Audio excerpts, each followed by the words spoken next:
From the Bent Pixel Studios in Las Vegas, Nevada, this is Phone Booth Fighting, a free weekly podcast covering the world of mixed martial arts and far beyond with that guy, Frank Mir, the two-time UFC heavyweight champion, current Bellator heavyweight standout, and me. Two-time funniest man in Reno, former MMA fighter, now retired, but with a silver medal at Naga, my blue belt companion. That's right. Yeah, I am your blue belt companion. You know, hey, man, you have fights in MMA, and I don't care. Look, I'm in the Hall of Fame, so obviously, you know, I'm around a lot of people that are martial artists, and I have still utmost respect for you for not doing it once, but doing it twice. There's a lot of people at home that, you know, that be honest, give you a pat on the back. Hey, man, I would never do that, and you know, and it's scary to put yourself out there. Just like how, you know, it's scary to step on a stage to do a comedy act. Hey, man, putting yourself out there for the world to watch you, it's scary. Well, I appreciate it. You know, one of the scariest things you said to me when I was doing everything is when you go, well, the really scary thing's doing it twice. When you're like one time you don't know what's going to happen. Second time you should know better. Yeah, just about. I think I've said it. I've said it many times on the show, man. Any of our devout listeners that go back with us, you know, it's like jumping off or doing something stupid. You could do something dumb once. You know, as a kid, I remember jumping off the roof of my house because I'm terrified of heights. Yeah, scares the shit out of me. You know what I mean? Like if my kids even. It just happened to me. We were in Disneyland for Halloween, and we're on that soaring over California. Yeah, you know what? Yes. That Ronan leaned forward to be funny because Ronan is just that kid. Yeah. And he's strapped in. Yeah. In fact, he's tall enough not to have the strap go between the legs. Yeah. I still make him put the strap between his legs. Bell and Cage, if I was able to fit it through them, they would have to do it too. So I sit there in the middle. You know what I mean? Like so as we go up, Ronan goes, like he's... And, like, it made my testicles pull up into my body. Like, I was like, oh, my God, no. And, like, the rest of the ride, I'm just sitting there. And Bella's like, Dad, are you okay? I'm all, no, I'm not. Yeah. I'm not okay. No, you know what? It's funny because, you know, everything comes back to Disneyland for us here on this show. But that's funny you say that about soaring over California because I feel the same thing on that ride. Yeah, that one scares me. And you know what else I can't get on? Is that's the swings. Yeah, I had to do it. Silly swing, whatever that thing's called. Because that one scares me more than anything. I can't have my kids do something if I don't go do it with them. So, like, my kids will be like, Dad, I want to do this. We just did, where was it? We were somewhere in California after one of Cage's football games, and we went to one of the theme parks that are I forgot where we were, but man, this is why you got to avoid getting hit in the head. We were somewhere in California, which doesn't narrow it down too much, but at a theme park, and they turned it into a Halloween-like theme at night. Knott's, is it Knott's? Not Scary. Knott's Berry Farm. Because they go to Knott's Scary Farm. Yeah. Thank you, dude. Yeah, so man, we ate such good food there, too. They had like a little chicken food restaurant outside. Anyways, the kids picked this one like alien ride where basically like you sit in a bicycle seat and you're buckled in and your feet are just dangling and stuff. And like they went to put me in it. At first, like it's not closing on me, right? And then the girl comes over and like finally like and her and another dude come over and shove it on me and it clicks fucking once. So like in my brain, I'm like on the last fucking click. Yeah. This thing's fucking going through it. I'm just sitting there like going, this is how I'm going to die. I'm going to fucking fly off of this thing, smash into the wall, and this is how I'm going to die. But I had to do it because my kids wanted to be on it. Yeah. Then I got off and like, can we do it again, Dad? I'm like, yeah, okay, let's do it again. And they know, I mean, like I get off and I'm like, my shirt looks like I'm drenched. I look like a drug addict because I'm just sweating. I'm like, okay. But I can't sit on the ground and watch my children do it. I have to be there with them. You know, I'm like, if something goes bad, I'm here. Like, I don't know what the hell I'm supposed to think I'm going to do. But I feel like if I'm there, I can do something, you know? Anyways, the whole thing I went by, I jumped off the roof of the house when I was 12 years old. My parents, it was 101 Cedron over there in Vegas, right? And I was so terrified of heights, I wanted to beat it. And I was like, okay, well, I'm scared of falling. So let me get over the fear of falling. So then I started jumping off of shit. And I was like, well, what's the tallest thing I can jump off? Well, it was a one-story house. I'm like, I'll jump off the roof. So I crawled up the roof, terrified, sat there and jumped, hit the ground, smashed. You know, it hurt the fuck out of my knees and back. You know, but I knew enough to keep my legs bent, and I took it, right? And actually knocked the wind out of myself because my knees kind of jammed me in the chest when I came down. And I was like, oh, that sucked. I was like, I got to do it again. And I walked up there, and it took me 3 times as long to jump the second time. Because the first time I only calculated certain fears that I was projecting, like, well, I'm afraid of falling, afraid of this. Then I was like, oh, I didn't even think about the impact. That fucking hurt. So now all the things I was afraid of the first jump were still there, but now all the reality of how bad it really was. So to jump twice, that's why I tell people, fighting once, you have an idea of what it's going to be like, but then when you realize how much it hurts and it can be scary on top of it, especially if you come out and lose, to do it the second time is impressive, because people go, I'll do this again. I'm like, dude, you knocked the guy out in 10 seconds. Of course you want to do it again. You know what I mean? Like, you basically had the first date and the first time you were with a woman and you made her have a finish her, and you were like a stallion. It was a good experience. Of course you want to do this again. Now if you'd have went out and and fumbled the condom, or you had a bad experience, it might be a little bit more nerve-wracking the second time around. Yeah, boy, I didn't even have time to get my condom on. So I'll tell you, an awful first sex experience. You too? Oh no, I was talking about my fight. Oh, yeah. I was talking about the proverbial condom. Yeah, the first fight. Yeah, you got hit with no condom. Yeah, but because we're going to talk about this a little bit later on, the Disney Plus app launched this week, and we got it at the house, and we were going through it, and I was looking through the Marvel section, just talking about being afraid of heights. I'll tell you a funny story. So Jennifer and I were just kind of looking through, seeing all the stuff that's in there, and I was reminded of a time we came across the Avengers and all that, and I was reminded of a time before I moved away from Dallas that I had interviewed Chris Evans, the guy who plays Captain Marvel. But he seems like a really cool dude. He was very nice. Yeah. The circumstances of the interview, though, are what's funny. So I was interviewing him at a W hotel there, and up on the top floor they had a ghost bar. And it was, I don't know, 30 floors up. It was very high up in the air. And the gimmick of the ghost bar is that they had a glass balcony, right? So I go up there to do this prearranged interview with him, and the publicist says, "Oh yeah, we've got a little table for you guys all set up. It's out on the balcony." And I looked out there, and it's on this balcony, but it's like you're standing on a piece of glass. So when you look down at the floor, you're looking 30 whatever floors down, right? I mean, it's just like you're standing on air, basically. So we start to go out there. He shows up and say hello, and they're about to put us out there. And I say to him, we're about to go out there, and I go, man, I said, I'm just going to let you know, I am not okay with heights. This is making me nervous. And he looks out there at the glass balcony, and he goes, me too. He's like, oh my God. And so we're standing there. Well, we end up going out there because they've got it all set up for us and everything. But I have a photo. I'm going to have to find the photo. But I have a photo of the two of us together, and we're smiling in the photo like you wouldn't know anything was wrong necessarily if I didn't tell you. But if you look at our arms, they are intertwined. Like we're holding each other's arms. Like that's somehow going to keep us from falling off the balcony. You know about the time I rappelled off the Rio for a fundraiser? Oh, what a horrible idea. So the Rio, for those at home, is 52 stories high where I went. And they were doing this thing where they're having different people, the celebrities of Vegas. I couldn't even tell you what the fundraiser was for, but I get the call, hey, fundraiser. And I try not to ever say no to anything like that. I'm like, well, if somehow my name can help in some way, you're not asking me to give you half my bank account. I get it. I'll help. So my wife, she goes, what did you just say yes to? I'm like, oh, I'm going to go rappel off the Rio. She's all, and it was just after we had an incident where I tried to jump off a diving board, one of those Olympic diving boards. And it took me an hour to do it. and in fact, my friend, if you go on YouTube, you can probably see me. I'm like passed out, bent over. Mikey? I'm scared to death. It took me forever to jump off this thing. So my wife remembers that incident, and she's like, Frank, what was that?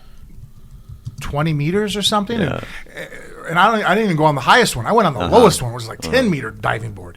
And it took me an hour to finally jump off that thing.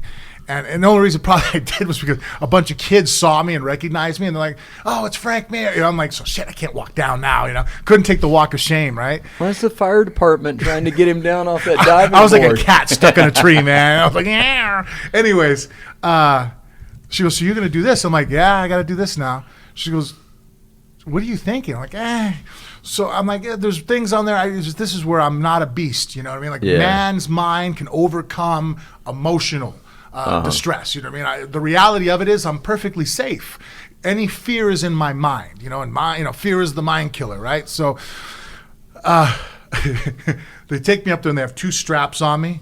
You have your harness around your waist, and they have a safety harness around my chest. That's an additional one that basically, if I were to pass out from, something goes wrong and I let go of the rope, I don't just slide all the way down. This thing would stop me. Yeah. But that actually became a problem for me because they're like, you can't go that fast down. Because that was my idea. I'm like, I'm going to rip down this thing. Right. They're like, so as this thing starts to come up, if you go too fast, it locks. And then you're basically going to have to pull yourself up, take all the weight off of it to unhinge it. So kind of like a seat belt. Like if you got hit real hard, exactly like it would lock. You pull it too fast, it's going to lock. Yeah. You pull it slow enough, and you can do it. So I'm imagining my brain I'm going to fix myself up there on the side of this building, and so I don't want that to happen. So I go up, they strap me in, and the guy's up there goes, all right, stand over the edge. So I had to crawl over the edge of the Rio.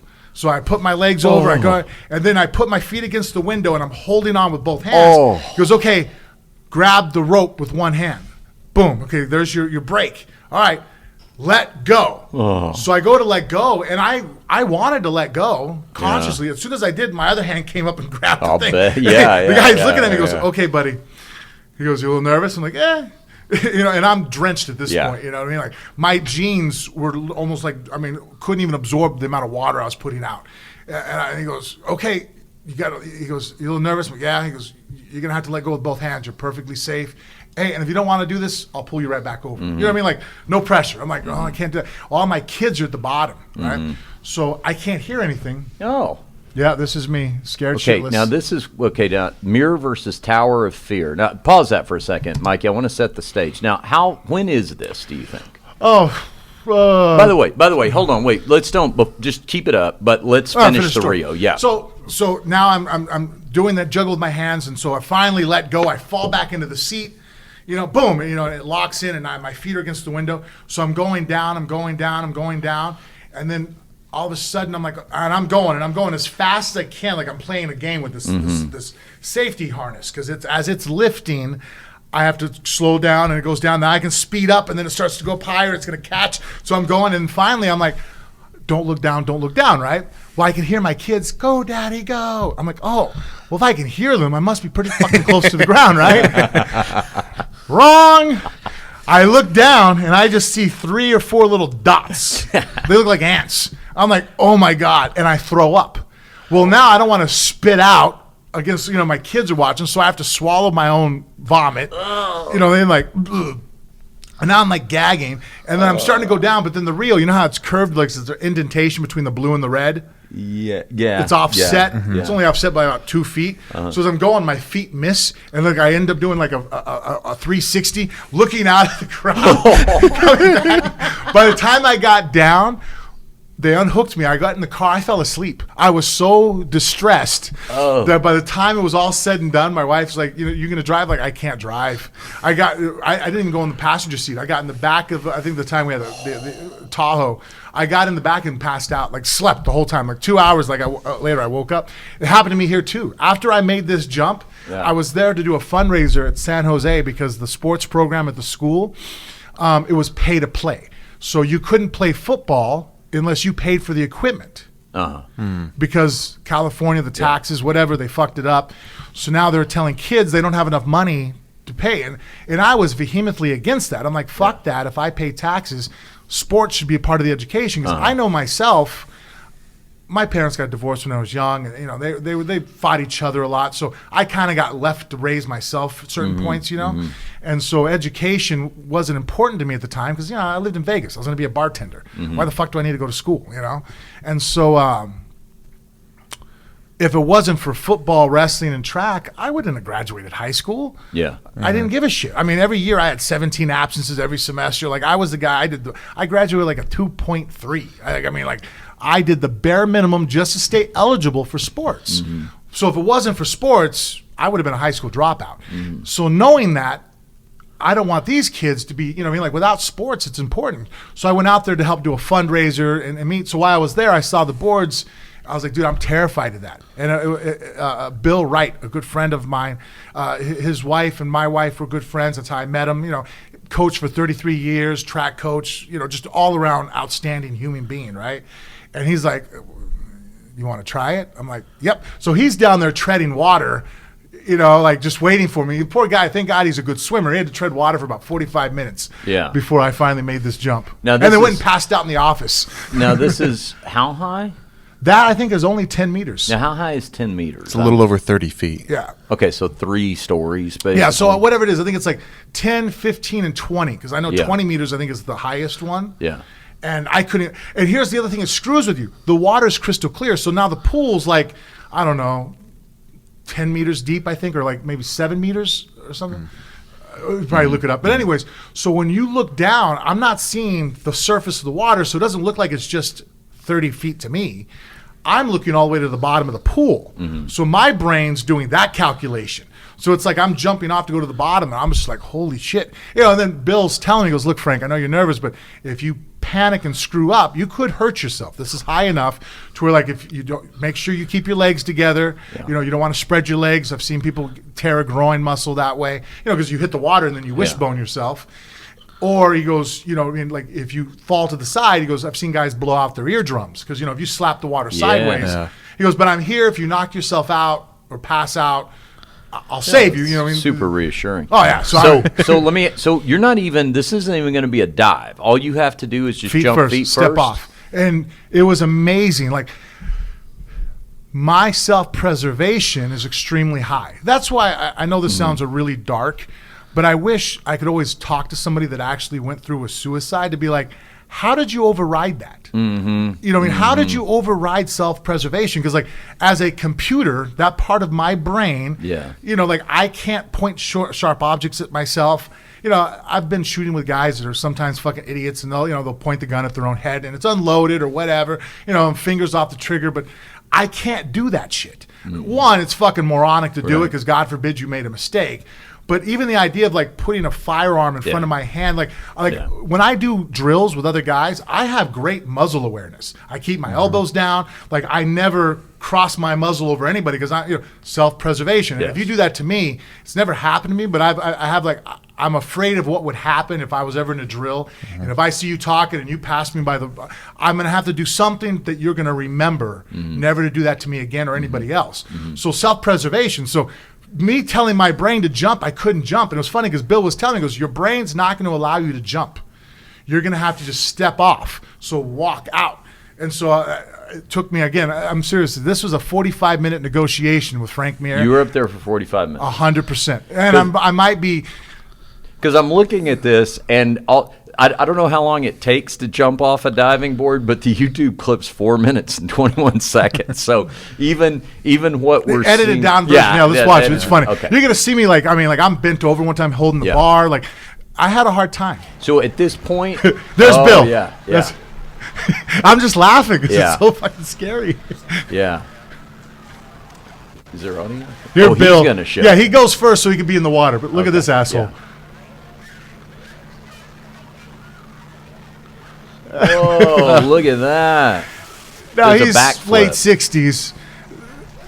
Back in the day, he was actually like I think he won Northern California for hurdles, went to college as a football player. Yeah. You know, was a wide receiver, coach. Broke his ankle real bad a couple years ago, and then he's not the kind of guy to watch what he ate. He just always exercised. Yeah. And that was the Can we get the audio here? It sounds a little. Does that cable need? Yeah.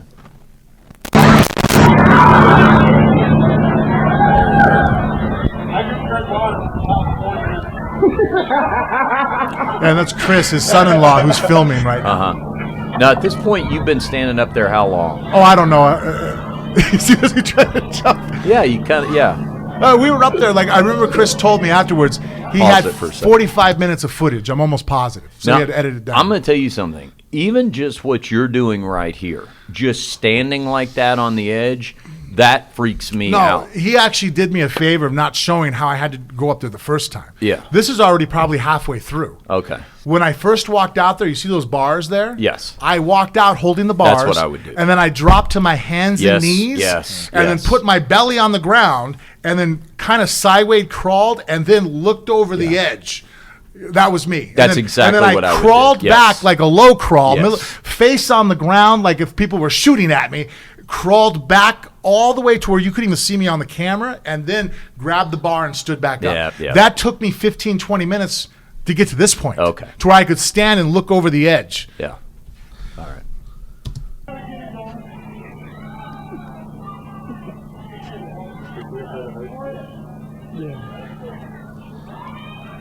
Just push off and go. Quit talking and go. That's the advice. Yeah. You can see this on our Phone Booth Fighting YouTube channel, by the way, what we're Drop the watching. diving board first. Yeah, there was a diving board much lower. They're Yeah. like, go that first. I'm like, that's not going to help me. I'm not scared of that one. Yeah. Poor Bill there, just treading I see water. Bill out he there. got his workout in that day. Yeah.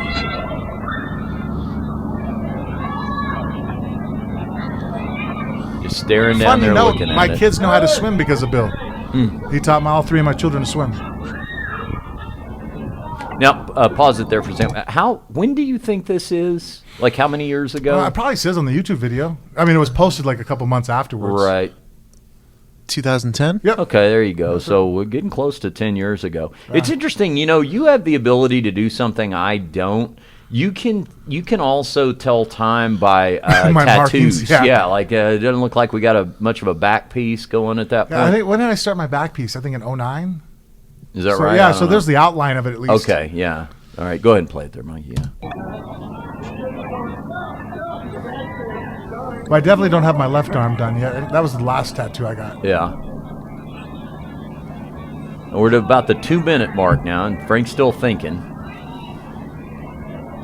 And actually, it sucks because you're not going to be able to see it very Yeah. well. I remember now. Chris kept putting the camera down Yeah. because, he was running out of battery. And then all of a sudden, I didn't say nothing to him, and I jumped. So you're not going to be able to actually see the jump. You're Yeah. going to catch it halfway because I finally was just like, screw it, and then walked out and just closed my eyes and stepped. And then Bill, one time we had to have him on the show. He was laughing when I came up from water. Yeah. Because I'm not a good swimmer either, so he had to help save me. Not save me, but just make sure, Yeah. I can only tread water for about a minute or two. Now you've taken a few steps back now from the edge of the diving board. And you're, He made a joke about my face. He goes, dude, that was one of the best faces I've ever seen of fear. It was Yeah. like my mouth was open. He goes, you look like this. Yep. Frank's now reconsidering. He's taken 3 or 4 steps back from the edge. He's holding on to the railing. Oh, this is good stuff. Yep. Oh, there he goes. See how he kind of missed the first Yeah. part? All right. Now how? Oh, is he going to replay it again? Yeah, I just rewound it because Oh. I didn't see it very well. Oh, okay. Yeah, you can Come up only, here and jump out with him.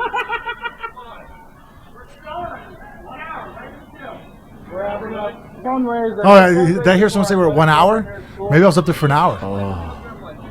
It's a long time for people to be waiting for you to jump. No kidding. Oh no, there's people already watching. Yeah, there's probably like a whole There was class about waiting 5, to- 6 kids There he goes. Yeah. that saw what was going Yeah. on. They're over to my left. Come on! They were giving inspirational, All right, now let me ask you this. Now you've made the jump, you're in the water. How did it feel after you did it?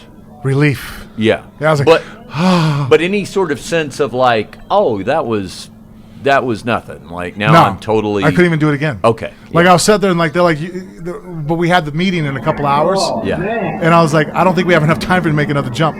Yeah. So bad, I thought you looked like you wanted to grab that thing again, dude. Yeah. You couldn't see his face. Oh, you gotta go off again, dude.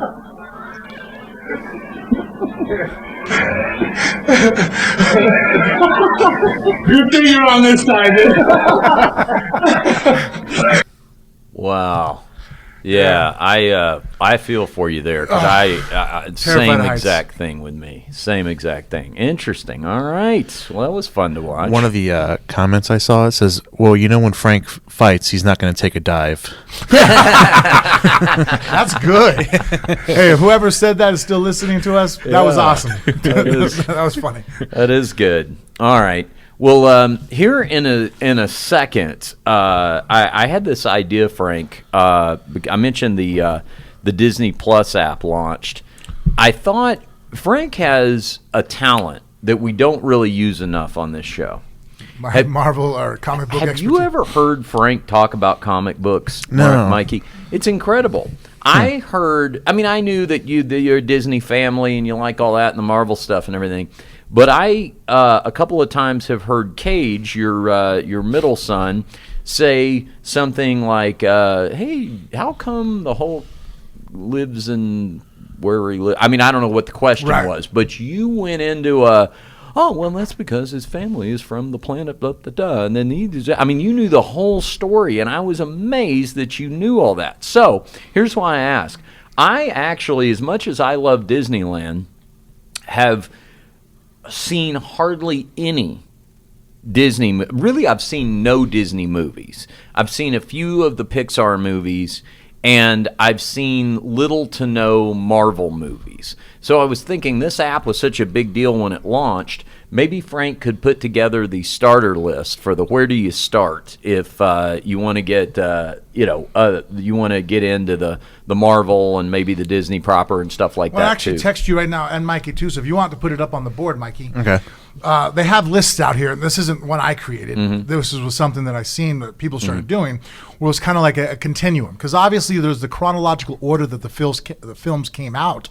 But within the Marvel universe, there's an order of how the films actually would fit within each other. Okay. So I'm sorry. I don't mean to interrupt. What I'm going to do real quick, Mikey, Okay. I'm going to text you my my password and login.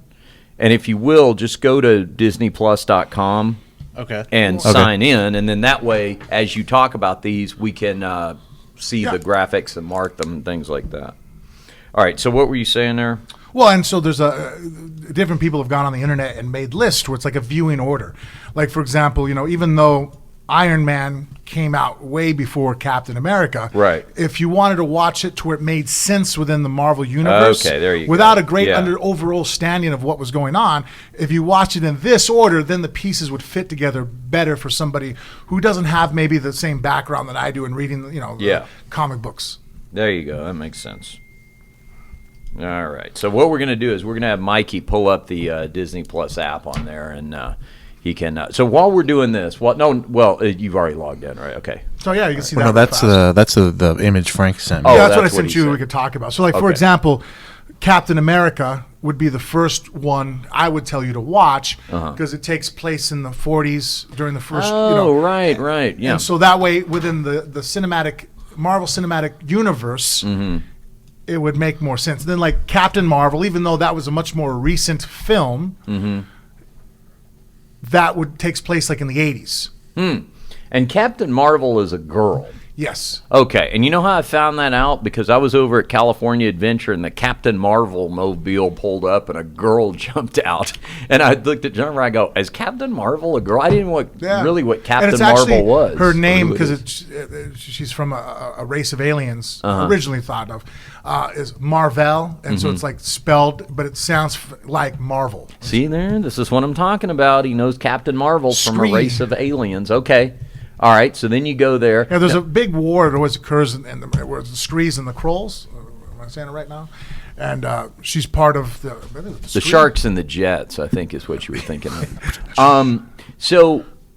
Okay, so what you were looking at just here. So you're saying that you go from Captain America, which is back in the 40s, over to Captain. Oh, I see they've got the arrows. Yes. And then you go to Captain Marvel, but you said that's in the 80s? Yep. She lands here on Earth. Well, she comes back to Earth in the 80s. Oh, okay, but they're related, I guess, is what you're No, saying. not at all. Oh, I mean, as Or far as they have some. well, they are connection? connected in the same universe. So it's like Okay. it'd be like me writing a book, and I have a character I'm talking about, John. Yeah. And he's in the same world as Robbie. Yeah. But I'm going to write 2 different stories, but their stories will eventually overlap and integrate together. I see. Well, it's sort of like how everyone in Tarantino movies have that red apple cigarettes. So his universe is all it's connected. supposed to be, Tarantino's universe is all supposed to be the same. Even if like this story happens in L.A. and then this other story happens like 10 years later in New York, it's all on the same timeline. It's not in like our as just normal humans timeline. Right. This is their own like separate, almost like parallel universe. Okay. All right. So Frank, so I got that. So I shot, and this is what I should absolutely start with: Captain America. And then Captain It'll make Marvel. so much more sense to you. Okay. And then what do you do? Then you go to Iron Man. Okay. Now, why is Iron Man next? Well, Iron Man takes place more now, like that took place in the late 2000s. Yeah. Okay. And now this has Iron Man 1 and 2. I'm assuming since there's a third. Oh wait, but see, that's so interesting. Now they have 3 down further on the list. Just because of chronologically where it goes and keep talking. And what goes on. So you have Iron Man 1, Iron Man 2, then goes the Incredible Hulk, then you go to Thor. Now let me just ask, why do we go the first 2 Iron Mans and then we take a break from Iron Man for a while and we get into the other ones? Do you know why that is? Because a lot of those storylines are occurring actually almost kind of simultaneously or during that time. So it makes sense to go ahead and go from Iron Man to Incredible Hulk, because the Incredible Hulk, his story in this movie takes place in between the story of Iron Man 2 and Iron Man 3. Okay. Oh, okay. All right. Go ahead. And then you have Thor, Avengers, Iron Man 3. 1 second. Now, with Thor, that surprises me because I would think Thor has to do with, like, mythology, but it doesn't because he comes to present day? Is that one? No. The race, the Asgardians are, like Thor, I think is, 1,500 years old? I think so. Yeah. And so, basically, it's not that they... Great shape, by the way, for 1,500 years old. They're stronger, faster, smarter than us. They're just a supreme race. And they used to come down on Earth. That's where our mythology remembers them, and they're integrated in. And because their science is so much more advanced than ours, it comes off like magic. So even though there is some magic to, like, what, the sorcerers, like Thor's mom, what's her name? Hela? No. Helena? No. That's his sister. Amazing. I'm sure to comic book nerds Sif? this is No, Sif's common, the girlfriend. but yeah. Man, my brain's rattled. This says Frigga. That's Thor's Frigga. stepmom. Yeah. Yep. Frigga is his mother. Played by Russell. Carrie Russell. Yep. Okay. And so Thor in that storyline ends up getting in trouble and has to be sent to Earth, basically as a punishment, because there's 9 different realms He's just got like his 2.3 grade average. Just he got in trouble. Doing the bare minimum to stay the in technology sports. of his hammer only work if he's worthy enough to grab it, so he can't move it. It's immovable. Even the Hulk can't pick it up unless you're worthy of grabbing it, which is kind of really cool. I don't want to throw it off, but they do different twists with it that really, like, I mean, there's a part in the end game of Avengers that everybody who's a Marvel fan, I think, freaked out with Captain America, like, holy shit. Okay. You know what I mean? All right, so now we go to Thor.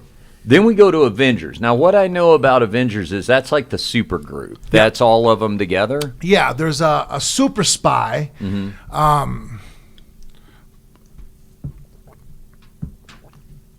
Nick Fury. Whew, my brain, man. Nick Fury is a super spy, and he basically foresees, he's involved even in Captain America, in Captain Marvel, and so you see that he realizes that we're going to have to put together, there's basically like threats to the Earth that these super beings, like we see that they're good, with the Kree and with the Skrull, but now there's going to be a war and we have to be prepared. So he wants to assemble a super team together. And so it's funny because the first time you see him and realize that is the first movie that chronologically actually came out, if I'm saying this correctly, was Iron Man. Yeah. So when Iron Man with Tony Stark, ends up making the suit at the very end, they start doing this thing with the end credits. So when you watch the movies, make sure you watch after the credits roll. They're about 75% done. They do a scene that will be a teaser to a future development within the movies. Okay. And so at the end of Iron Man, all of a sudden, Samuel L. Jackson comes out as Nick Fury. Goes, hey, we need to talk. Basically, I'm going to, All right. And so that's the start of the Avengers, it's putting together this super team of heroes to be able to attack or defend Earth from, And let me ask, is there anybody in this group where we're looking at this thing, Iron Man, Thor, Captain America, all these guys, is there anybody who doesn't get to be in the Avengers, or is everybody in this thing is everybody excluded from Avengers proper? No, not really. Everybody but, gets to be in it? Okay. For example, the Guardians of the Galaxy, those guys, they're their own team. They team up and help out with dealing with Thanos, but they're not really part of the Avengers. They're their own standalone team. Okay, got it. But as far as like Captain America, the Black Panther, Doctor Strange, Thor, Ant-Man, Spider-Man, they're all Avengers. Okay, all right. So now we go Avengers. Now we come back to Iron Man 3. Yeah, my least favorite. Oh, yeah? Okay. It was just, you know what? I love Iron Man. He was one of my favorite characters just because he's human. You know what I mean? It's almost kind of like, really, he's the Marvel's version of Batman. Yeah. You know, a human that, because of his intellect, and he's rich, so he has access to things. And so, but basically, it's saying that he's you and I. He doesn't have superpowers. He's just super fucking smart and is able to make do. And so, but Iron Man 3, like the bad guy was kind of weird in it. It just, I don't want to throw off movies for you, but. Okay. Well, I'll tell you what, in a minute, I'll ask you. All the suits and I don't know. It was just. In a minute. It was still fun to watch, but not my favorite. Okay, so after we go through why we do this chronologically, I'll ask you to tell me what your favorites were. But so Iron Man 3, then we come back to a Thor movie. Yeah, Dark World, it was a good one. Out of the Thor movies, the third one was my favorite. Okay. And then we come back from there to Captain America. That's just because these storylines are bouncing around. Okay. Now here comes Guardians of the Galaxy. Now, I'll tell you, I am confused by Guardians of the Galaxy. I watched the first one. I don't understand. I love the Guardians of the Galaxy ride at Disneyland, although I wish it had not changed from the original Tower of Terror. I just don't understand what all's going on in there. There's a raccoon and there's a blue guy and I just don't understand. Yeah, well, it's basically an intergalactic team. Gamora, the green girl, she is the stepdaughter of Thanos. Yes, okay. And so Thanos is the overall bad guy underlining behind all this. Like, he's either moving pieces in the background earlier on during the movies, or indirectly becomes the main antagonist towards the end and is the head honcho in the Infinity Wars battle. So they get brought in because she's battling against him to rebel, and then realizes he wants to collect these Infinity Stones to make a gauntlet that allow him to. Basically, Thanos feels like on his home world, on Titan, he saw that because of overpopulation that they destroyed the planet and basically it killed everybody off. Yeah. So his solution is that if I get a hold of these Infinity Stones that were basically the creation of the universe and embody different powers and abilities and they're throughout the universe, so he's hunting them down to be able to unify them because it'll give him the power to basically do whatever he wants. He become God. He's going to thin the herd. Yeah. So he's going to snap his fingers. And eliminate 50% of the population of the whole universe. That sounds like a great idea. This is a bad guy?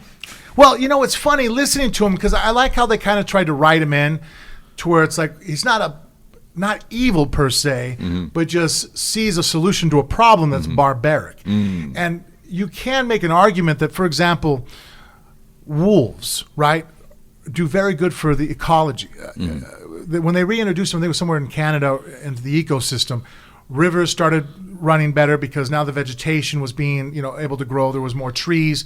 Well, because the deer weren't just running rampant, their herds were culled down. So there's a balance to the universe, and that's they did that at Yellowstone too. Didn't they? I think that's what it was. I forgot where I was reading it, and so I get that there has to be a balance, and unprecedented just overpopulation is a bad thing. Do you think there was a moment where all the deers at Yellowstone are just standing around drinking out of a brook, and all of a sudden they see this bus go by with a bunch of wolves in it, and they're like, "Oh, fuck." I've actually seen a picture where they have one like parachuting in. The wolf's like, looks like a snake biscuit. He's coming in to do killing. So anyway, so his solution to the problem is that, as he's gone from planet to planet, removing 50% of the population, there's then a rebirth of population as far as it's cleaner, it's more efficient, which is kind of weird though, because I've always kind of thought, like, if you have the power to eliminate 50% of the population, don't you have the power to double the resources? Mm-hmm. Because here's my thought process, and other people have written about this on the internet. Mm-hmm. Let's say you cut the population of Earth right now. Okay, what are we at? Almost 8 billion people, I think now? Mm-hmm. Yeah, 7 and change, Okay. So if all of a sudden tomorrow there was only 3.5 billion people, there was some major disease that knocked us 50% of the population. Right. Within one generation, we'd be right back to where we were, right? Because, I mean, the 3.5 billion that are left are going to eventually, once they, get over the trauma, you're going to start breeding again, and we're going to be right back to where we were, to where it can't be a one-time solution. It can't be like, well, I'm going to come through here and fix this with one shot. Yeah. Like, well, if you want that, you would have to introduce a super predator. That, I mean, as crazy as it sounds, like, well, you can't just have uncontrolled birth rates. That's why sometimes I've heard arguments for why the government might have a cure for cancer, but there has to be something to cull the herd. What's going to destroy our population? We need diseases, or because we're the apex predator, nothing hunts us down. Yeah. So basically, we're like the deer that are just breeding and and consuming uncontrollably, and it destroys the ecology of the earth, the ecosystem. Not me, by the way. I am doing my part. I am not reproducing. Funny that you say that, because you two guys, because of actually that people are having less children now. Yeah. There is actually starting to be talks that I've been reading about where they're like, actually, we are in a crisis. Like what China's going through right now, that's what all of us are going to be going through here pretty soon, because a lot of humans were not breeding at the same rate we were. So it's going to start actually declining, and actually we might start going extinct because of that. Anyways. Yes. But that was his end game, his ability to snap his fingers and kill off 50% of the population and then ride off into the sunset and enjoy his life on a little planet farming, whatever. And so he's technically not, I guess, I mean, he is the bad guy. But like they tried to write it in a concept of like, well, what he's doing is for the betterment of society. You might not agree with his the method, but in the end, the people that survive will have a better life. And obviously, the Avengers and then the Guardians of the Galaxy team up to try to thwart this. Thanos from being able to do so. One, by trying to keep the Infinity Stones together from him, and then two, once he has them, being able to defeat him at that point. Would you say that Thor is trying to thwart Thanos' efforts? Actually, Thor is one of the more powerful beings as far as, he comes close to being able to almost beat Thanos. But, Thor also makes immature decisions and kind of screwed it up. Same with... well, don't give too much away, because I'm going to watch these. Okay, so now I go, and I like... Well, this is interesting, because at least Guardians of the Galaxy 1 and 2 are right there together. So you watch those two right there about the middle. That's when you're getting the middle section of this. Basically, when we're at midterms is when we're going to get to the two Guardians of the Galaxy movies.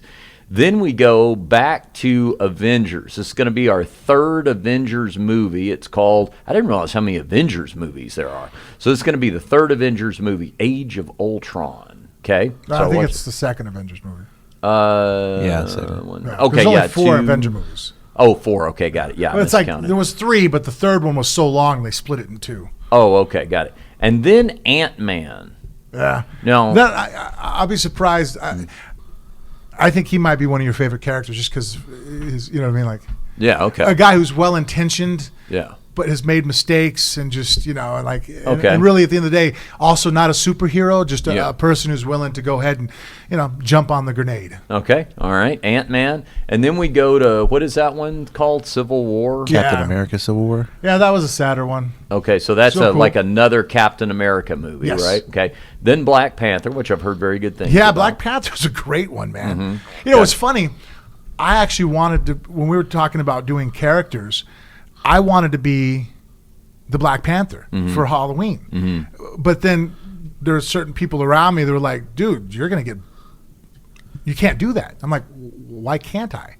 It's like, well, he's a black guy. Black. You can't dress up. I'm like, I'm not going to wear blackface. Yeah, he's got a mask. But I'm going to wear the costume. Just like if someone wanted to be Superman and they happen to be Latin or black, a person of color, I wouldn't think they were weird for wanting to be Superman or pick Captain America, right? Now, if my black friend decided to put white face on and dress up like Captain America, that would be offensive. I'd be like, what are you doing? You can't do that. Like, why are you're impersonating his race? Like, that comes off wrong. Just like if I wanted to be a black character, I think that I should be allowed to. He's a cool fucking character. Yeah. Right? Even Killmonger, the bad guy in the movie, is fucking a cool ass character. But as long as I'm impersonating the character, the race aspect, I don't think you impersonate. I would think your biggest challenge, because I've seen a photo of the Black Panther, and he looks kind of long and lanky, like Anderson Silva. Well, he's muscular. The guy. He is? What's the guy that plays him? Fuck. He's in really good shape. Okay. Yeah, the guy has a great body, man. Okay. All right. So Black Panther. Then we go to Spider-Man: Homecoming. Yep. So this is where the introduction of the new Spider-Man. Okay. All right. Spider-Man: Homecoming. And then we go to Doctor Strange. Now that's my favorite one of all. Oh wow! Okay, now he's another one-off. He's like Ant-Man and Black they're Panther. coming out. He's only got one. There's movie. a sequel coming for him now. Okay, why is Doctor Strange your favorite? Oh, you know what? Now does that mean your favorite movie or just your favorite Marvel character? It's a toss between him and Iron Man as far as favorite characters. character. Okay, but this is your favorite Marvel. Yeah. Reason being, well, the first Iron Man 2 was awesome, man. Both Iron Mans were awesome. The third one, yeah. Maybe I'm being hard on it because I loved the first two so much. And Doctor Strange, he's a surgeon. And so Strange, Doctor Strange, right, is actually his name. And so I'm glad it's not his approach to medicine. Right? And he's like this phenomenal fucking surgeon, and he's very arrogant, and he's full of himself because his natural aptitude to learn. He's basically an extremely smart guy, and he's a little detached and probably looks down on people because of his ability to do what he does.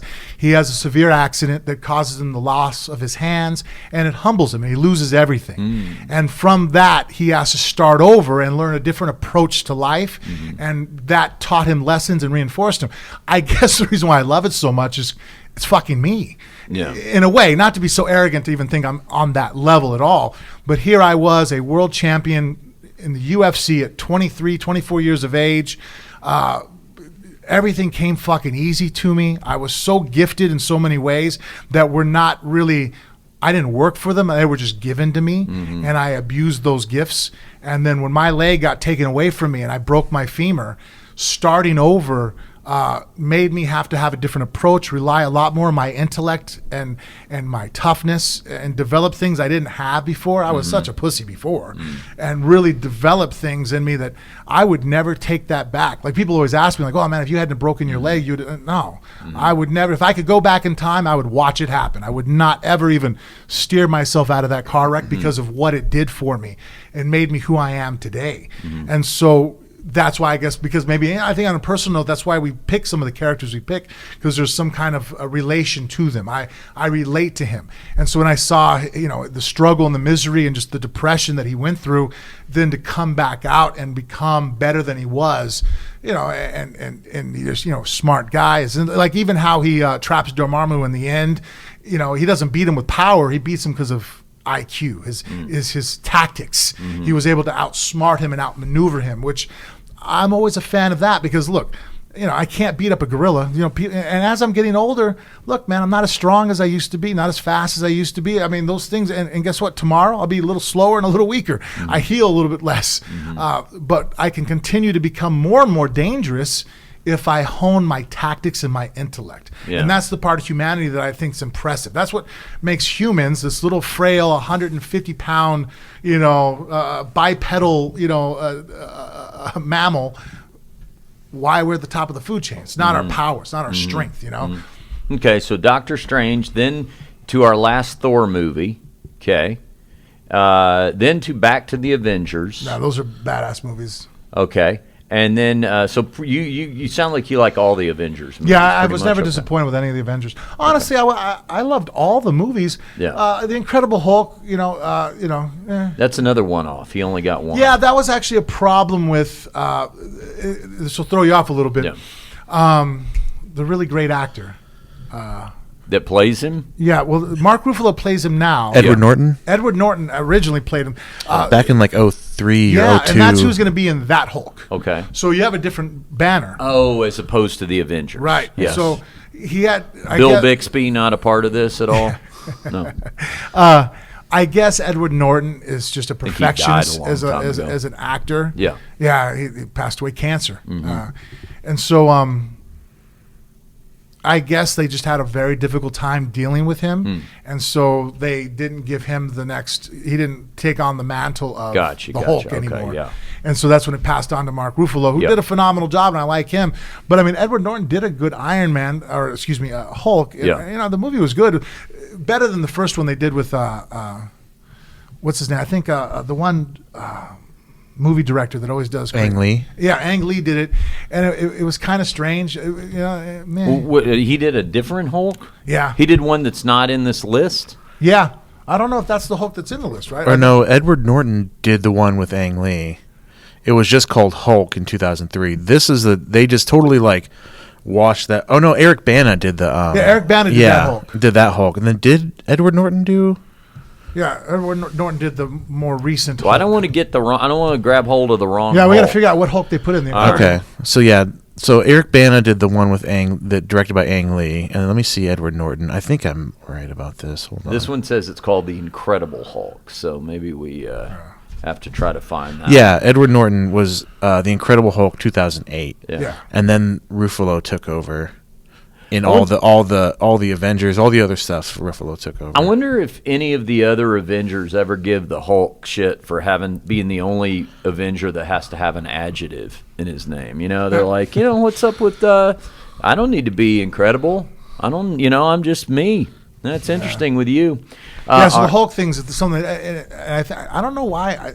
Hopefully, it's in the works. Maybe I'd have to look more into it. Giving Mark Ruffalo a standalone on the Hulk. The Hulk's a super. I think he's one of the more interesting characters because it's almost kind of like how his anger, his emotion, is one aspect to his psyche, and then here he's an extremely intelligent person. I mean, it's very much of a werewolf or Dr. Jekyll and Hyde type of story where, there's this constant battle between, pure consciousness of thought, of strategy, and then there's the pure animal rage of anger, and that internal, angst between the two. Yeah. So when we do Avengers, we're right down there at the end of the list. Now here comes Ant-Man versus Wasp. No, Ant-Man and the Wasp. Oh, and the Wasp. Okay. Now that's the daughter of the guy that invents for Henry Pym, and so Hank Pym. Yeah, Hank Pym, because there's different Ant-Mans. So sometimes I screw this up because in the comic books there's different mantles of the Ant-Man, and so this one it's Hank Pym. Which is Kirk Douglas or Michael Douglas? Michael Douglas. And then, so he's the original one, but then he, makes this suit, and his daughter, is also a scientist, the Pym particles. Okay. And so it passes on, and I forgot the name of the actual So she guy. becomes the Wasp. So she's kind of like the Batgirl. Yeah. Is that kind of like, works. okay. All right. So Ant-Man and Wasp. Okay. And then Avengers Endgame. I know that's a recent one. That was a big hit. I know that. And then Spider-Man Far From Home right there at the end. Now, this gets me to the question, because I know enough just from hearing when these movies get released that they're obviously out of order. So for someone like you watching these, even though they're out of order, do you understand the order the story is being told in? Yeah, most of the time. Yeah. But because you have different writers throughout different comic book runs, and they'll reset stories, and they'll there's time travel or whatever. Sometimes it's hard to, and they also do because there's different galaxies and different universes. Yeah. So I think we're universe 616. That this world is in, and then there's a universe that most of the Marvel comic books take in, and then there's alternate universes where they'll do different storylines. Like for example, originally, Nick Fury was a white guy, but so we're in the universe where Nick Fury is played by a black guy. Yeah. He's a black character, and so and Samuel L. Jackson plays him, and that's also so there's different offshoots of different themes. So it can be sometimes hard for me to go, wait a minute, did that happen before or after?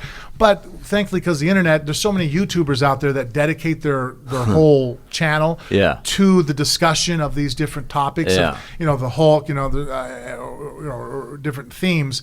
I can go on there and kind of get a refresher to like, oh, okay. Instead of me going down and going, or I can even Google what comic book, which one, and then you can order things online. There's a lot of stuff now. You don't even have to have the comic book in hand. You can actually order it and read it that way. So you're actually, I always wonder what you're up to over there on your phone. I always assume it's, what is that, King of the Castle? What's that game? Clash of Clans. But sometimes you're actually in these chat rooms and watching YouTube videos and stuff. Yeah, my wife finds it funny because a lot of times when I'm showering, I'm either watching college wrestling. I put that on there, and I'll be watching moves or jiu-jitsu articles or kickboxing videos. I put it on my phone. I sit outside the shower and I just watch. Or it'll be discussions on like the most powerful MCU character, and is it the Immortal Hulk, or was it the Juggernaut? When he became possessed by the guy from the Red Realm, whatever. I can't remember now. So different themes and thoughts, and just or well, here, look, I'll pull up. I give a shout out to some of the guys I watch. Like for example, the BBC, YouTube. By the way, I count 23 Marvel movies. Yeah. Okay. It's going to be a lot of viewing. I'm gonna have to keep everybody updated on how. Did you watch any of these porno monkeys? I've seen. I kind of fizzled out because I couldn't like keep up. Let's see. I've seen 1, 2. I've seen probably out of the 23. I've probably seen about 8. And have you probably just kind of skipped around? Yeah, because I watched them more. So I've seen Captain America, Iron Man, The Incredible Hulk, Thor, the first Avengers. Like here, for example, this is one YouTube channel I watch a lot, The Cosmictorian. And so the individual here, the guy, he'll talk about the writer, the illustrator, the theme, and so. Wait, what is it called? The Cosmatorian? Yep. Mikey, will you pull that one up? Let's just get a little sample. I want to see what Frank is doing during when he's in the shower. I hope Here's actually one of my favorite ones. The Cosmictorian will actually read you the comic book, but then this guy, Comics Explained. I go on him a lot just because if I have a question about something, I'll see if he's covered it and then watch, and then he'll talk about it. And I'm like, oh, okay. At least if it doesn't answer my question, it points me in the right direction of what comic books to go get. How do you spell the Cosmictorian? Or go to Comics Explained. Just tell Mikey where to go to give us an example. Or I'll just send it to you, Mikey. Show us an idea of how you would handle something like this. I hope everybody else finds this fascinating. To me, this is like finding out your friend is fluent in another language. Like, I am very impressed by your ability to do this. Okay, here's Comics Explained. This guy is awesome. I like his voice and everything. Like, he just, the way he talks, his enthusiasm. And how about his 1.7 million YouTube subscribers? That's pretty impressive. All right, let's see what this guy has going on. Now, okay, pause it for a second. So this would help you out a lot. But the only problem is that you don't want to go to this if you haven't read that comic book. I see. Or you are, because it's going to spoil it for you. You're basically going to get the whole storyline. Yeah. So to me, it's kind of like, because I've been reading these things for so many years, I'll forget, or like, oh yeah, what happened, or I never got that series, and get a brush. This looks like a self-help channel. Look up at the top. I see one, letting go of things, according to Rob. That must be when you find the. I haven't ever clicked on any of those videos. I always do on the inconsistencies. You always do these. Yeah, that's stuff. So give us an example. Like the Hulk kills all. So talks about the storyline of Planet Hulk and how he got so angry. All right. It's a really cool story. All right, so let's just hear a little. I just and want to get there an actually idea is what this sounds like. a cartoon movie. Explain that better. Planet Hulk. Have discussions on later on in this channel. Jesus, video's been viewed. So with Mondays, this one's a different one. Our Marvel What If story. Do you want to watch this? I want to cover the story. You can go actually. Killing all the superheroes World War Hulk. That one's awesome. All right. But tell me what the pause it for a second. Well, tell me why we're going to watch. Like, what kind of question are we trying to answer looking at something like this? I don't remember what question I was asking at the time. Oh, but basically, it was just talking about World Breaker Hulk. Yeah. Because they're in the movie, when he flies off, Like they can go back and actually in the Marvel movies and make this actually the movie because he ends up on another planet, and it actually some of the details are kind of missing. They kind of brush over it, like why he got sent there and how. Well, in the actual comic books, they explain that the Illuminati is like Reed Richards, Doctor Strange, Iron Man, get together and decide that the Hulk is too much of a danger to everybody. Yeah. Because sometimes when he goes into his fury mode, rage, he causes destruction. It's kind of like Trump. Right, so it's kind of like Congress getting together. Basically, going, they're able to get him onto this plane, and they shoot him off, and they found this planet that doesn't have any sentient life, and he could just basically live out his days. And if he goes in a rage, no one's going to get harmed or killed. Okay. So, but he freaks out, destroys the ship, as he comes to, and it sends it off. He hits like a wormhole, and he goes off to this other planet, and that planet's actually shown in Ragnarok in Thor, and Hulk is there. So Hulk ends up, fighting the Red King, ends up becoming the king of this planet, has a wife that he takes, ends up having a son, and the Hulk is doing all this? Yeah, he stays in Hulk form the whole time. Okay. And so his ship explodes. It goes like nuclear, right? Uh-huh. And it basically kills his wife and his unborn son, right? He's holding her arms, she just disappears, and so his henchman tells him, oh, it was the Illuminati that sent you here in the first place. Hulk has Tony Stark. He's got henchmen. Yeah, he's a now? leader now. He's the king of the planet. Okay. And so one of the guys goes up and tells him, hey, the message was from, the guys back on Earth. They sent this to kill you. So now the Hulk is coming for us. So that's what this guy is explaining. Yes. Okay, just skip around. I just want to hear a little sampling of this, Mikey, to get an idea of what 4 million people have That's viewed. what's going to blow up. Okay. Yeah, go right from a minute in. Matched his strength, and he was finally in a place where he could actually be harmed. Knowing that this could become a problem, Bruce Banner and the Hulk agreed to remain as the Hulk, but with the intelligence of Bruce Banner. An agreement that would keep the two men safe.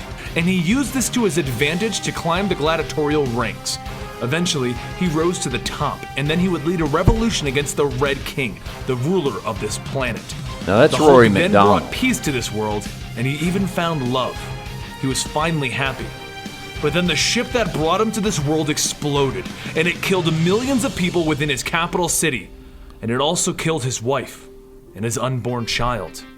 Enraged that his former friends would not only send him into space, but would also rig This the guy ship sounds a that little brought like him Luke there Thomas. to self-destruct. He decided to show them exactly why you don't enrage the Hulk, and he decided to pay his old friends a visit. His first stop is the moon, where Black Bolt stands with Medusa. Black Bolt's power is to speak with the force of an atomic bomb if he wanted, but this doesn't even faze the Hulk as he lands, I like that and he looks superpower. right at him. He's part of the You Immortals. shot me They're into space, basically the first killed my world. mutants back And he in reaches the day, over, and grabbing they Black Bolt you by know. the arms. But Black Bolt simply whispers, "Enough," knocking the Hulk back hundreds of feet as he walks away, assuming that the Hulk is defeated. But the Hulk just gets to his feet and he says, "I didn't come here to hear you whisper.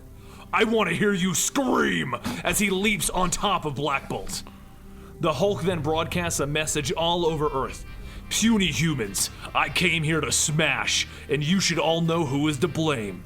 You call them heroes, but I call them monsters. They tried to kill me by launching me into space. After making a world and becoming the Green King, your heroes set off a bomb that killed millions of people. All right, now is I this now guy? return with my No, this Let is me- the let me ask you a Constitutorian. He's question. actually reading the whole comic book for you. So if Okay. you didn't want to go buy the comic book, Yeah. or if you've already bought the comic book and you just want to, or a graphic novel, Yeah. you can just have this guy brush up for you. Obviously, much more fun to read it. Yeah. But if you've already read it and you want to go, it's almost kind of like, imagine you're watching a series that you like, and Yeah. now season 6 has came out, and you're like, shit, what happened in season 4 again? Well, you can either sit and watch all season 4 again to understand something you Yeah. forgot about. Or this guy will basically give you bullet points through, and you'll enough to be like, oh yeah, okay, yeah, that's right. This Can't is even interesting leave to the me threshold of because his now, own by the way, I'm noticing Without the sentry to back that them up, the Tony suits up in his bubbles, full the armor, and he the calls They're in empty the Hulk for they're copyright empty. purposes. That's what I was going to ask. So the art you can show, but the words you Right, I think couldn't? it's kind of like showing a scene or a movie, like if we were to play the UFC but turn the noise off on it.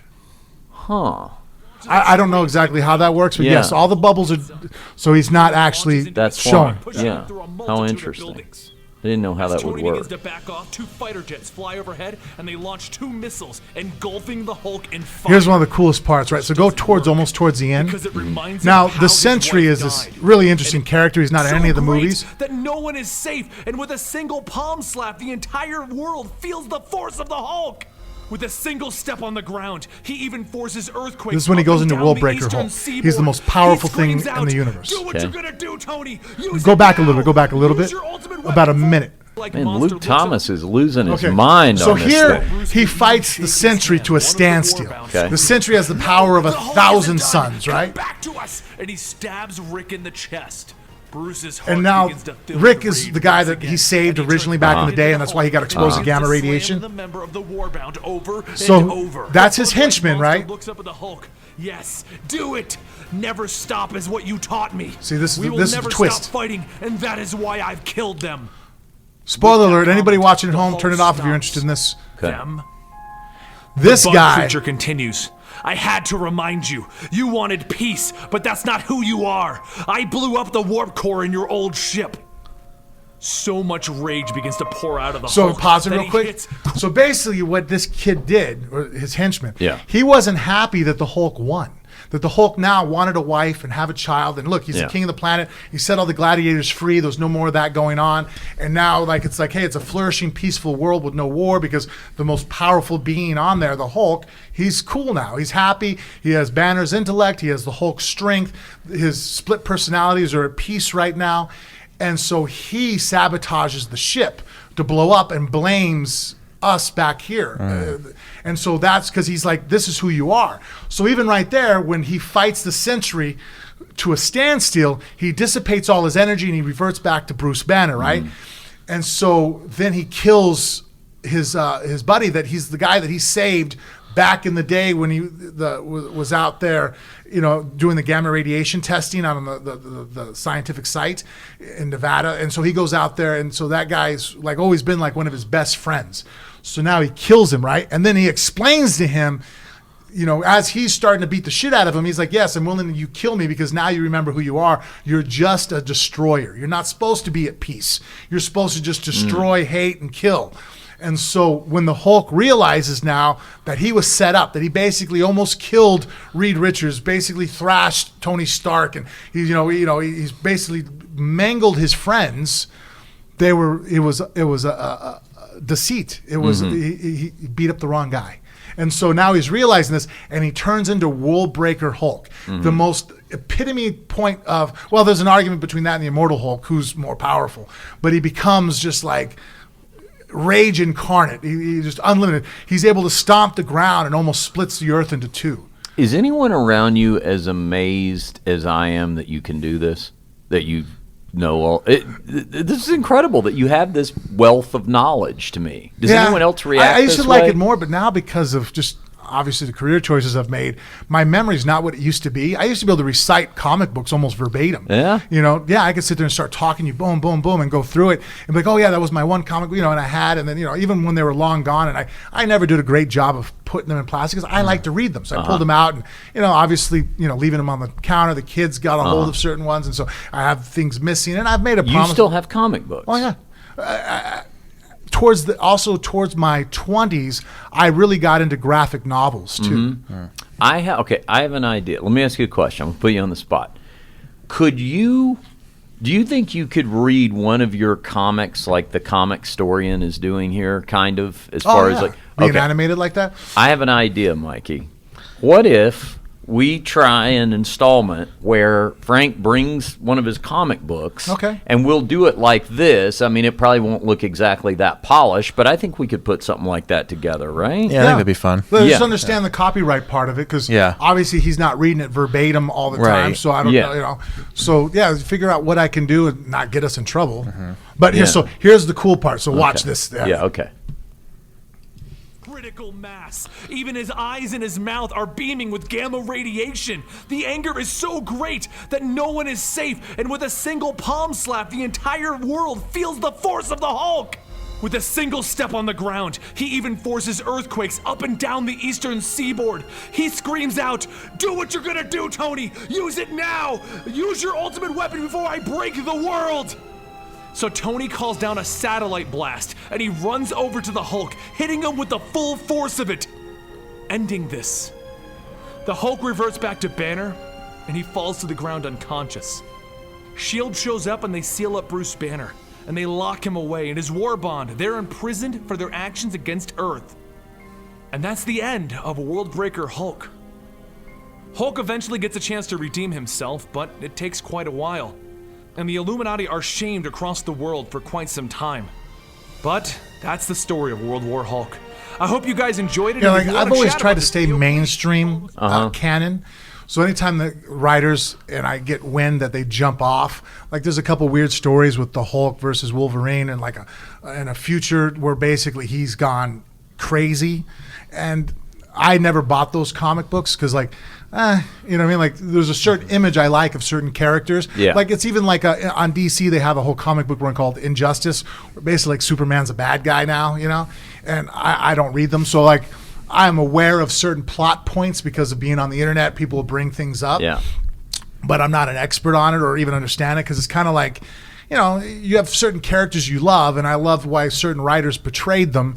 And then when they do these little spin-offs to make shit weird, or just, you know, throw it out there, like I'm just not big into it. I'm just like, I like to think of Superman as the good guy. I don't want to think of him as the bad guy, you know, fighting, you know, what was it, Captain Atom?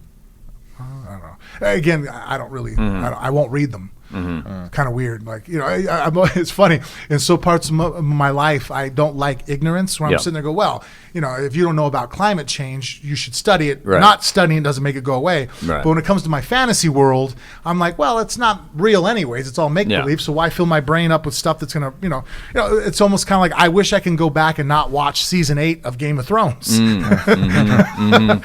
Very disappointing. This reminds me of when my girlfriend tries to explain the storylines of all the Real Housewives to me. Yeah, I'm like, wait, what? I thought she lived in Atlanta. Well, no, she used to, but then now she's New Jersey or something. You know, a series that Jennifer and I love a lot, and we probably rewatch it all the time because it's so long and so extensive. Like every time I watch it, I see new things, and I'm like, oh, I didn't remember seeing that last time. Once Upon a Time.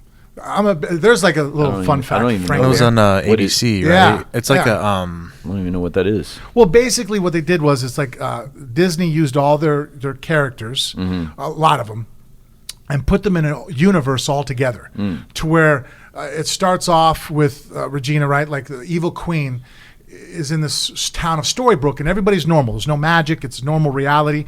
And as the story goes on, you find out that all these people are actually misplaced characters. There's Prince Charming, there's Snow White, the Seven Dwarves, you got Pongo, you got, right? But now they're normal human beings, right? But they came from a fairy tale world where the evil queen wanted her revenge, and so her way of getting revenge was basically to transport all these people to our world, and they would live out a life of no knowledge of their past, so she could torture them. And not torture them like beating their ass torture. Like, for example, her biggest rival at the very beginning of the series is Snow White and Prince Charming, right? And they're in love and they're battling each other. So how she gets her revenge is she makes Snow White a school teacher, and Prince Charming is John Doe, and he's in a coma. So they get to be around each other, but they're not together. They don't even realize what so there's like this feeling of like something's not right. But so she gets to watch you go, oh yeah, there's your love of your life, and you don't even know it. You know what I mean? You can't even be with them right now. So it's much more of a psychological torture. And then the savior ends up getting involved, and then my favorite character is Rumpelstiltskin, is actually Mr. Gold, and he's in there, and he's the one that set it all up. But he did it for his all these people have these ulterior motives, and it's cool because the writers I really like the writing in it, because there'll be a character that you dislike, and then all of a sudden you'll hit backstories on it, and then you'll like the character. There's certain people that are villains at some points that become heroes in the next point, and then become villains again if the storyline continues long enough. It's super cool. You mentioned Snow White and the Seven Dwarves, another byproduct of this Disney Plus app. I came home the other night, and Jennifer was watching Snow White and the Seven Dwarves. I knew who that character, I knew there were 7 dwarves and what their names are, and that John Wayne Gacy painted them a lot, but I did not realize until I just happened, because I'd never seen the movie until I happened to catch a scene, I did not realize all 7 dwarves suffered from male pattern baldness. I'd never seen them without their beanies on, and they were all pulling their beanies. I'm like, geez, every one of these guys going bald. No wonder they got the beanies. Cruella de Vil is in it. It's cool, and they all interact with each other in different ways. Where, for example, something interesting, Rumpelstiltskin ends up being with Belle because he's the Beast. He's the dark one in character, but he's like an evil character. So the story is that she's his Beast, and she's Beauty, and there's really her character is more true to how the cartoon was, as far as book smart girl that basically went to save her father and became a servant of the Beast, but the Beast is Rumpelstiltskin. My original idea was that we were going to talk about all the stuff on Disney Plus and what somebody should watch that's a neophyte, but you have so wowed us with your... Does this blow your mind, little Mikey, that he's got this ability? Yeah. I mean... I'm way nerdier than you thought. No, yeah. Well, it's just crazy what everyone dives into. My wife always makes fun of me because I'm watching woodworking videos, and she's just like, every time I turn around I hear on TV, and you're just sitting, you're like, how can you watch someone just saw stuff for so long? I'm like, I don't need. You should come over to my house and work with Marcus, because he's all into that granite stuff. Oh really? He makes ashtrays out of granite. Oh wow. Because he does all that granite and tile. So whenever they have a slab, which is expensive, these things are $2,000 to $5,000, sometimes $10,000. I mean, right? So they'll cut to make someone a countertop. Oh, right? he takes the offcuts. He takes the offcuts and cuts them and puts them together, and he makes all kinds of crazy shit out of it. That's crazy. Yeah, and he sits there and he has a good brain for that. My brain doesn't work in that capacity. Where the other day, they messed up a slab. Oh yeah. And somehow, even without he was able to program the computer, because it cuts like a laser. Oh, he has a CNC machine. Right. Yeah. They turned it upside down or backwards or did something to it and recut it the right way and saved it. And the owner was like, "Oh, we just lost $5,000, whatever." Yeah. And Marcus goes, "Well, hey, let me try something. Worst case scenario, it's garbage anyways. Right. I might save it." And they turned around and he saved the piece because now it fit the dimensions. So however they cut it wrong the one way, it was going to be off. He was able to flip it around, or how he explained it to me. But again, my brain doesn't work this way. My brain wouldn't work that way either. You and I are still trying to figure out how to mount the television on the wall. Remember that disaster? But this is before you, Porno Mike. Yeah. We had the studio set up in Frank's dormant wine cellar, and the two of us trying to figure out how to mount a TV on the wall was. Ugh. And it was definitely a lot of holes. Yeah. And I'm looking, I'm like, thank God Mrs. Mir isn't here. Yeah, eventually we'll hit a The stud, TV I guess. You didn't get a stud finder? I think we had one and still didn't understand how it Yeah. worked. And they were sitting there going, well, mathematically, right? Aren't they 18 inches apart? So 16 if on it's here, center. See, we needed Yeah. you, dude. Yeah. See? We sure did. All right. So here's what we're going to do. We're going to have to save the Pixar and all that other stuff for later, because obviously I got a lot of watching to do here. So I'm going to watch this. I'm going to have follow-up questions. So I'll bring my follow-up questions. And then what we need you to do is pick out a few comics to feature. Okay. And then let's try to put together one of these segments. I think this will be interesting. This could be a whole it's funny. I'm reading comic books right now to Ronin, Deadpool. Oh, yeah. Oh, that's cool. Yeah. That sounds like my my now dead podcast that I had, I was going to take original scripts and do table reads and read them out loud. Oh, wow. But it involved people coming over to my house. And when that you was doing all the characters? Yeah. The only episode. Mikey doing the female Yeah, lead. the only episode Like I that? did was just me doing everything, just like as a proof of concept. But then Yeah. it was like, oh, you have to invite people over to your house. I'm like, yeah, fuck it. Well, maybe we can have a Mikey day and do that too sometimes. We'll Yeah. read, right? Yeah. Yeah. Yeah, we that could do be that. fun. Yeah. All Yeah, right. we'll just have you've set up the camera shot, and then you got to jump over here. Yeah. Yeah. All right. Well, What else we talk about? that was amazing. All right, we still have time for some politics, right? You know what I would do? I would. We've been going an hour and a half. I would Oh, maybe more. We've been doing more, right? How long we gone? We're at an hour 19 on the video. Yeah. I think you was sitting here longer. You're off today, right? We need to have a little meeting after we're done though. But Okay. I want to have time for that. Yeah, I got Game Changers at 1:30. Other than that, I'm just. Let's do this. Some Let's Tacotarian or let's do Tacotarian. Let's also talk about Shaman CBD. Oh, yeah. We'll mention this a couple times. We probably should have mentioned it the first. Yeah. We'll do it the first of the last podcast. But you know what? Let's reward somebody for sitting through an hour and a half of comic book talk. How about that? Tell them what we're doing here. Look, I set this stuff out, and actually, I was just telling Joel this he's a corporate there at Shaman. I honestly take CBD from Shaman, the liquid, and I take the cream, and I was talking about sending me more out because I need to use it, because this happened to me many years ago. I was sponsored by a supplement company that paid me outrageously good. I got a monthly stipend, and then $5,000, and that was if they never called me. And then if they needed me to fly somewhere, I got $2,500 plus a business class ticket to go to a store that would put their products in it. There was a couple times where, it was 8 weeks that I worked every weekend. So, phenomenal job. The problem was I didn't take all their supplements. I took their protein because, I got it for free, but there was other supplements I didn't take that they made. And one time I was at I think it was a Mr. Olympia, and I was doing an autograph signing.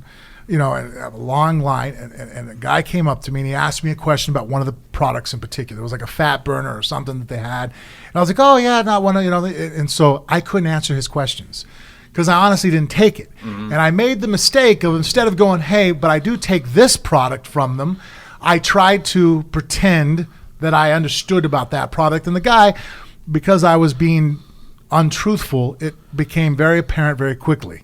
And it embarrassed me. It obviously lost that guy's trust in me, that here I'm trying to vouch for something that I truly didn't have any experience about, and I could have handled it in hindsight. Hey, hold on, let me get somebody over here that might be familiar with the product. Caught you off guard too, and I should have at least, even if it, like right now, even Shaman sends me all their products, everything from their almonds to their honey.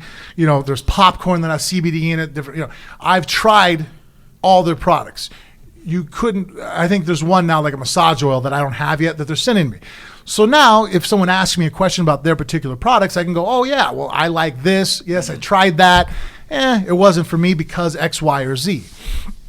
And so after having a discussion with Joel about it, we talked about like getting it out to other people. And so that's what we're going to do. If anybody at home is interested in CBD and you haven't tried it on your own yet, you have any kind of injuries or inflammation, if you write into us on our Facebook, just let me know, hey, you're interested in trying out the product of what I use.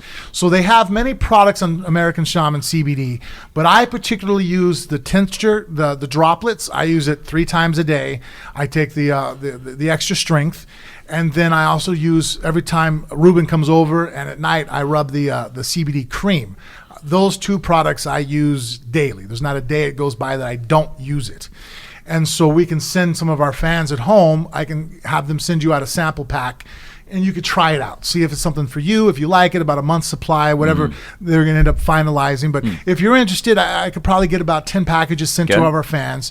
I could try it out. You don't have to do anything for us. No cost for you. You just, all you got to do is let me know you're interested and give us some kind of where to mail it. How about, do we want a little story on what's going on with them? Maybe anything in particular they're looking to address or treat or anything like that? Especially, I'm very much interested in people that, for example, like my wife. She is vehemently anti-drug. she doesn't even like it when I take ibuprofen, and I take an aspirin every day. And I about once a year I have to have her sit there and talk to my doctor on why that's okay for me to take, because she's against it. She hates everything.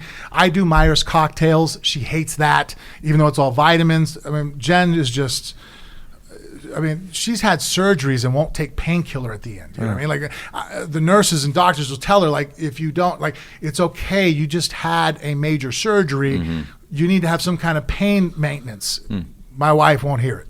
You know, her strongest painkiller she'll take is a Tylenol. I can relate to all of this. Sounds completely rational to me. Everything she's so when I first got involved with CBD products, my wife completely against it. Yeah. She saw it as just no different than if I were to be smoking joints in front of the kids. You know what I mean? Like, so me educating her, explaining to her. So basically I'm kind of reaching out to those individuals, people that you feel that there's still a taboo, or that you're going to feel funny, or you're going to somehow, this is like taking marijuana, THC.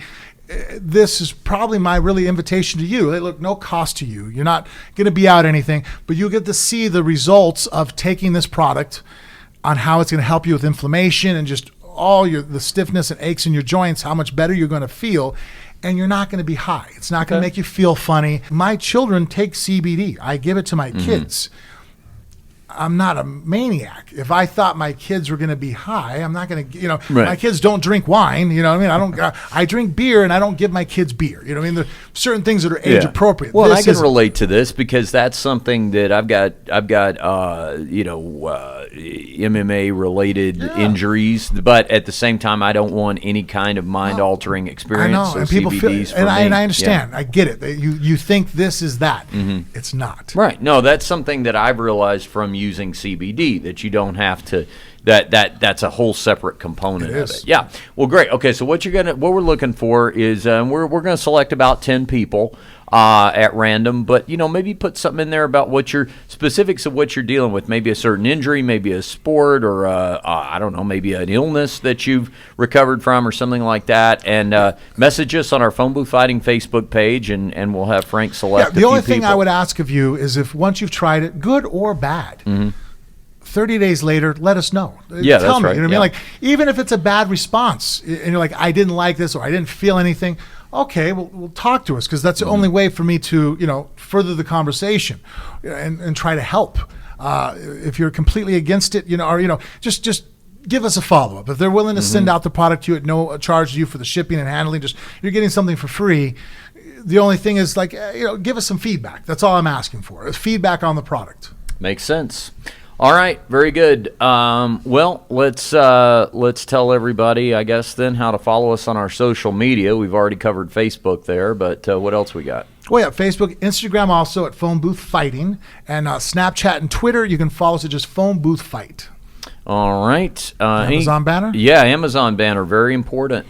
Yeah, another way to help us here at the show is if you go on phoneboothfighting.com, we have an Amazon banner. Click on that. Then you can do all your shopping, especially, hey, the holidays are coming up. You're going to, not everything's at the mall. Very convenient to have these gifts sent to your house. But by shopping through our banner, a small percentage will come back here to help us at the show at no extra cost to you.